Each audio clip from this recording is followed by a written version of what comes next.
2004, l'Odyssée de l'ADSL. Imaginez un instant, cher lecteur, l'an 2004, pas de smartphone, pas de réseaux sociaux omniprésents.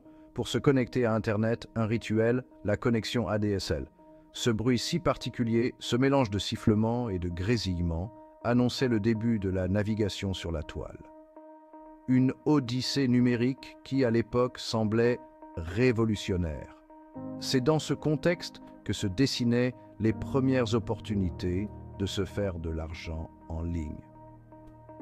L'accès à Internet était limité, les possibilités l'étaient tout autant. Pas question de devenir influenceur Instagram ou youtubeur à succès. Les méthodes étaient différentes, souvent artisanales, mais toujours empreintes d'une certaine ingéniosité. De la main à la main, les petits boulots d'antan. Pour les étudiants de 2004, les options pour arrondir les fins de mois étaient plus terre à terre. La distribution de journaux, par exemple, était une valeur sûre. Réveil aux aurores, sac sur l'épaule, on parcourait les rues pour déposer le quotidien dans les boîtes aux lettres. L'épicerie du coin offrait aussi quelques heures de travail, tout comme le babysitting, activité prisée des étudiantes. Ces petits boulots, loin d'être glamour, étaient des passages obligés pour financer ses études ou s'offrir quelques extras. Ils étaient aussi le symbole d'une époque où le travail physique primait sur l'économie numérique balbutiante. Pixels et profits, les premiers pas vers l'économie numérique. Parallèlement à ces emplois traditionnels, le monde virtuel offrait de nouvelles perspectives. Des jeux en ligne comme Neopets ou RuneScape captivaient des millions de joueurs. Certains, plus malins que d'autres, ont rapidement compris le potentiel économique de ces univers virtuels. On vendait des objets rares, des comptes de jeux boostés, ou on proposait même ces services pour entraîner les avatars des autres joueurs.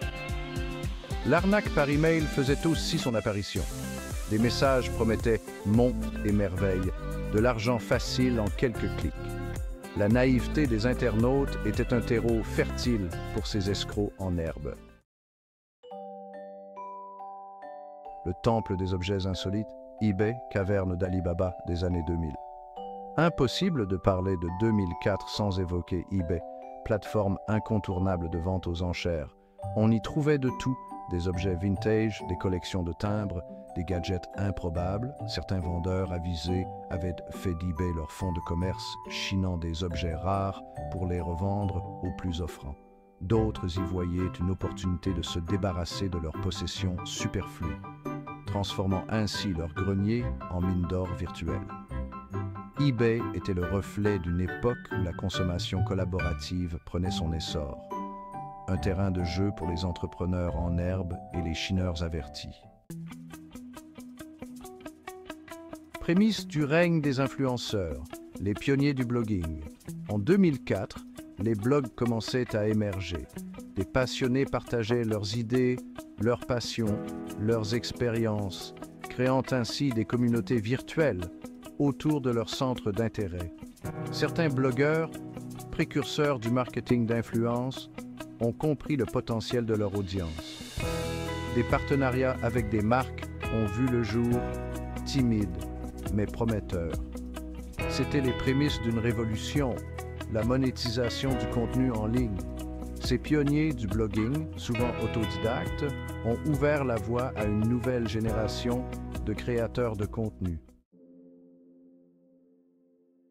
2004, 2024, l'évolution fulgurante de la quête du profit. 20 ans plus tard, le paysage a bien changé. L'économie numérique a explosé, offrant une multitude d'opportunités de revenus en ligne.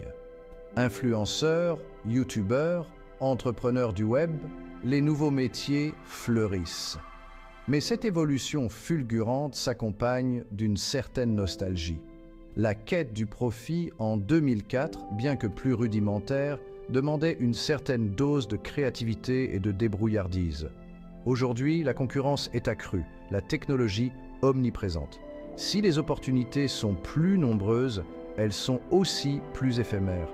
soumise aux caprices des algorithmes et à la volatilité du marché numérique.